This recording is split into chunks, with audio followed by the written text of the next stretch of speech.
മരണം കൊണ്ടെൻ്റെ വന്നരകം നീ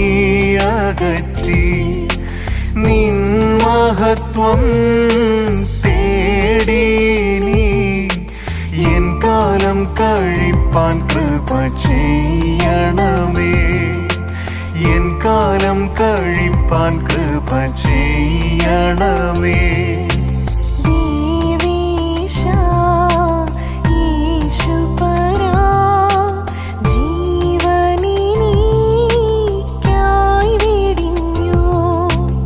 ജീവനറ്റ പാപികൾക്കു നിത്യജീവൻ കൊടുപ്പാനായി നീ മരിച്ചു നിത്യജീവൻ കൊടുപ്പാൻ